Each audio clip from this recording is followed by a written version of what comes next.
Olá, amados, graça e paz, tudo bem? Vamos lá. Queria conversar com vocês um pouquinho hoje sobre profecia. Algumas pessoas me perguntam sobre isso, né? Existem profetas hoje? O ministério de profeta está em voga hoje, né? E o dom de profecia?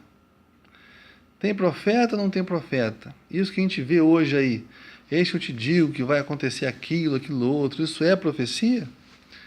Né? Eu queria explicar isso aí a vocês à luz da palavra de Deus, para que não houvesse mais dúvida sobre essa questão, que é uma questão tão simples, mas tão simples, mas as pessoas não conseguem entender essa simplicidade porque tem uma ideia deturpada do que seja profecia, principalmente por parte do pentecostalismo brasileiro, né?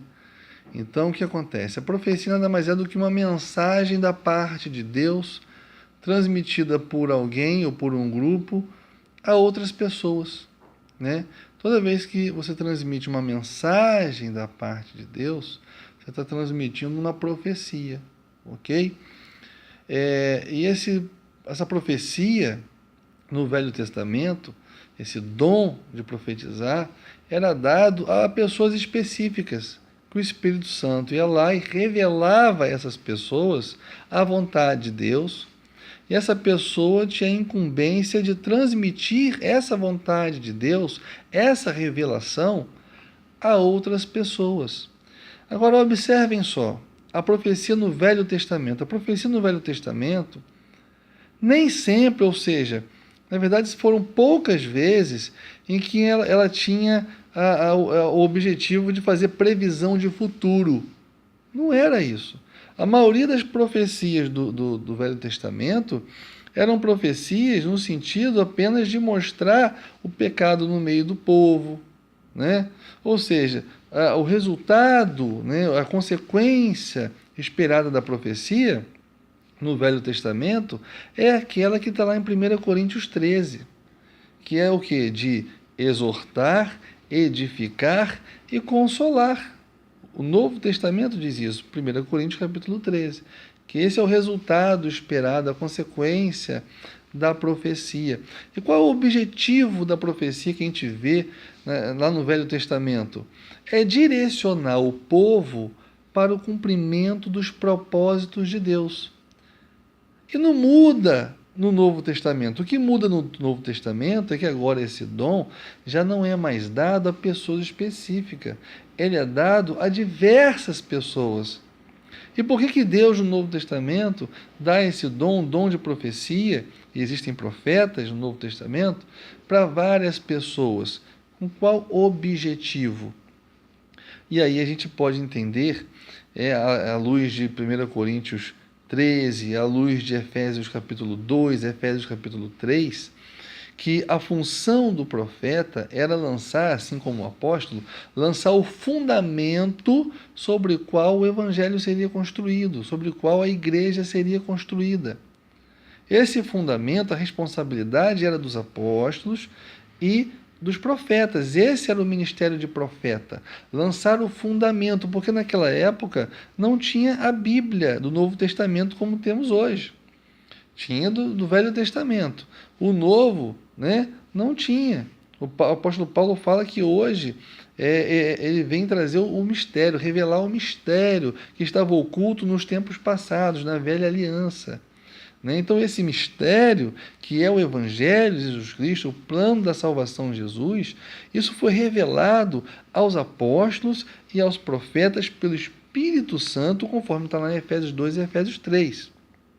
Final de Efésios 2, início de Efésios 3, você vai ver isso.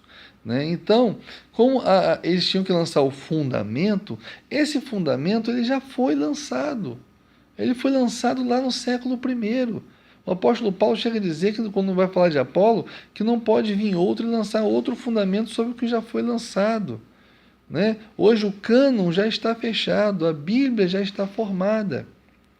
Então, a função do profeta, que era transmitir às pessoas daquela época a mensagem do Evangelho por revelação, hoje já não se faz tão necessário, porque nós já temos o quê? A revelação na palavra de Deus. A palavra de Deus já tem tudo o que nós precisamos para a nossa salvação. O Evangelho está ali. E não pode vir qualquer outra pessoa agora e falar nada além do que está escrito, porque o apóstolo Paulo disse que aquele que aumentar uma vírgula, né, aquele que pregar um outro evangelho diferente daquele que está escrito, aquele que ele ensinou, que seja anátema. Né? 2 João, versículo 9, diz que aquele que não se conforma com o ensinamento de Cristo, mas vai além dele, não tem o Pai, não tem o Filho, não tem comunhão com Deus. Né? Então nós temos que respeitar o que está escrito, a palavra de Deus. Se você pegar Hebreus no capítulo 1, versículo 1, vai dizer o seguinte, que antigamente Deus falava conosco através dos profetas, mas hoje nos tem falado por meio do Filho. Então, Hebreus capítulo 1, versículo 1 já mostra uma mudança da questão da profecia, da finalidade. Né? Porque hoje nós vamos ouvir o quê? Através do Filho. E a palavra do Filho, a palavra de Jesus é essa que nós temos aqui, ó. A Bíblia Sagrada. Ok? Na época dos apóstolos não tinha. Então essa mensagem tinha que ser transmitida por pessoas. E Deus usava essas pessoas para transmiti-las. Quem são essas pessoas? Os apóstolos e os profetas. Os apóstolos também tinham um dom de profecia, né, e profetizavam. Né? Então hoje, o ministério de profeta, o ministério de apóstolo, caducou, porque o fundamento já foi lançado e, como o apóstolo Paulo falou, não tem como lançar outro fundamento. Não tem. Né? Então hoje quem é que vai construir sobre esse fundamento? São os mestres. Então os mestres substituem o ministério de apóstolo e o ministério de profeta. Ah, então acabou o dom de profecia? Não, uma coisa é ministério, é o serviço de profeta. Outra coisa é o dom de profecia. O dom, todos os dons continuam ainda vigentes. Não existe um dom que tenha acabado. Dom de línguas, todos eles, claro, que não é esse labachura, lebaché aí que você vê hoje em dia aí, não é isso. Mas existe. Eu não posso dizer que nenhum dom foi revogado, porque não seria bíblico eu fazer esse tipo de afirmação. Os dons ainda permanecem. Hoje, muito mal utilizados, né, sem ordem muitas vezes, sem decência, e muitas vezes Satanás usando pessoas para confundir. Tem muitas pessoas que têm revelação, fazem profecia, falam em línguas pelo poder de Satanás, não tem nada a ver com o Espírito Santo. As pessoas acreditam porque não têm discernimento. Né? Mas assim, a profecia, o dom de profecia, que é a capacidade de entender por revelação a vontade de Deus e transmiti-la, isso acontece, mas essa profecia ela tem que estar de acordo, em consonância com o que está escrito, com a palavra que nós temos aqui. Não pode haver inovação. Por quê? Porque o fundamento já foi lançado, não tem como colocar outro. Mas se nós temos já a palavra de Deus, para que nós vamos precisar de uma pessoa para nos revelar o que já foi revelado? Né? Então, o dom de profecia, embora exista, ele não é muito utilizado, a não ser para entender, interpretar a própria palavra de Deus. Hoje o dom de profecia tem mais essa finalidade de você entender a palavra de Deus do que você ter, por osmose, uma revelação do Espírito Santo, já que você tem a Bíblia à sua disposição. Essa história que alguns pentecostais falam, não, porque o Espírito Santo me revela todas as coisas, eu adoro quando eles falam isso, porque eu faço 5 perguntas da Bíblia, eles não sabem responder. Que revelação é essa? As pessoas não sabem responder. Né? Se a pessoa tem a revelação direta do Espírito Santo, ela tem que saber tudo, eu tenho que perguntar, ela tem que dar a resposta certinha. Mas não é assim que funciona. Nós sabemos que nós temos que estudar a palavra. É através da palavra hoje que o Espírito Santo vai nos revelar, porque a palavra é a profecia. A palavra é a profecia.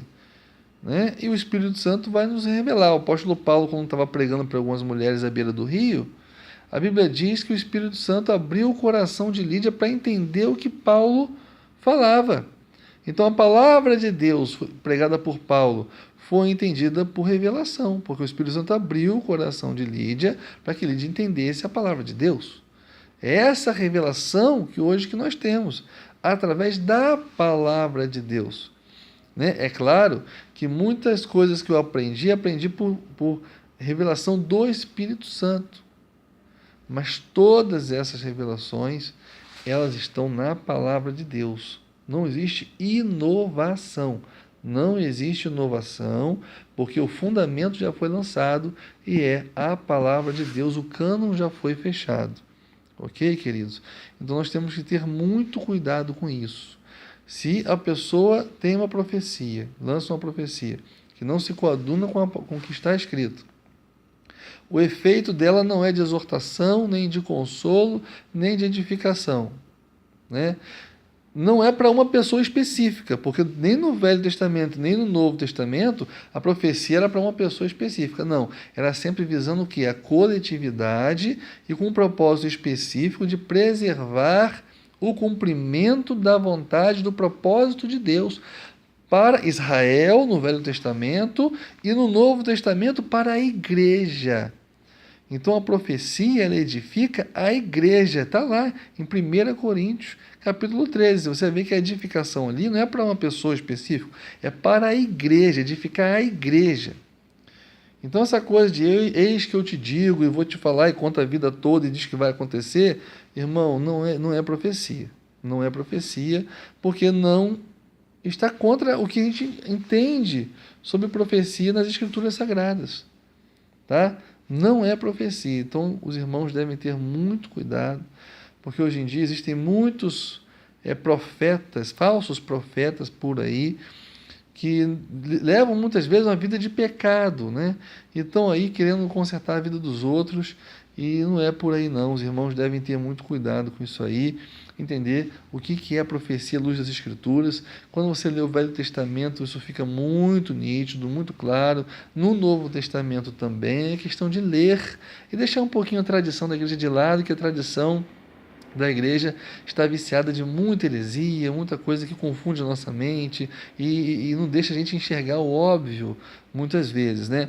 Ah, irmão Alexandre, mas lá em Atos 11 tem o profeta Ágabo, né, que prediz o futuro e diz que ia ter uma fome na terra, a terra ia passar fome. Aí você vai estudar o contexto, você vai ver que aquela profecia que Ágabo teve, né, e ele era profeta, ele teve aquela profecia porque realmente a igreja não podia ser afetada com aquilo. Era para que os irmãos se preparassem. Então o resultado ali era o que? A edificação da igreja, para que a igreja não sofresse aquela fome ali. Não é verdade? Da mesma forma que aconteceu com Israel. Né? José não foi lá e não teve um sonho do que iria acontecer com o Egito? Né? E o que aconteceu lá com José? Deus, através de José, deu aquele sonho para que o faraó se prevenisse contra a fome que viria sobre a terra e para que o Egito não sofresse? Não, para que o povo de Deus fosse preservado, para que os propósitos de Deus fossem preservados, para que Israel não sofresse. Aquilo ali não tem nada a ver com o Egito, aquilo ali tem a ver com Israel, com a descendência santa de Abraão, para que se preservassem, não sofressem. Foi por isso. Né? E da mesma forma, Ágabo teve essa mesma profecia, que haverá fome, para que a igreja se preparasse, para que a igreja não sofresse. Então não tem a ver comigo ou com você, sempre no coletivo. A profecia está sempre pensando no coletivo. Aí lá em Atos 21, que esse mesmo profeta Ágabo, ele simplesmente vai lá e diz que Paulo ia ser preso pelos judeus e levado aos romanos, dando a entender que poderia até ser morto. Mas aquela profecia não foi para Paulo.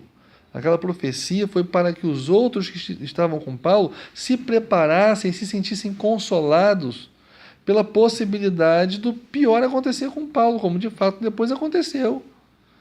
A intenção ali era que eles se preparassem. Paulo estava preparado, ele nem precisava daquela profecia, tanto é que no mesmo capítulo 21 ele diz que ele está preparado para Jerusalém e para morrer. Tentaram persuadir, depois dessa profecia, tentaram persuadir Paulo a Paulo não ir para Jerusalém. Paulo, opa, peraí, eu estou preparado para morrer, se for o caso, estou preocupado com isso não. Aquela profecia não foi para Paulo, aquela profecia foi para a igreja, para que eles se sentissem consolados com o que haveria de acontecer com o apóstolo Paulo, e de fato aconteceu. Então, amados, vamos ter essa sabedoria, vamos ter essa maturidade, né? Hoje o ministério de profeta e de apóstolo não existe mais, porque o fundamento já foi lançado, essa era a função, esse era o serviço, né, do profeta e do apóstolo, hoje substituída pelos mestres, que ensinam esse fundamento que já foi lançado, transmite às pessoas, né? E cuidado aí, porque hoje em dia as pessoas querem inventar título, querem inventar um monte de coisa, e a gente tem que ser bíblico, né? Ir para a Bíblia e para estudar e esquecer essas balelas aí que as pessoas falam aí, tá bom? E se vocês tiverem qualquer dúvida, fiquem à vontade, podem entrar em contato comigo, a gente vai bater um papo e vamos aprender juntos, porque eu também estou aprendendo, tem muita coisa para aprender ainda, tá bom? Que Deus abençoe vocês. Fique na paz de nosso Senhor e Salvador, Jesus Cristo.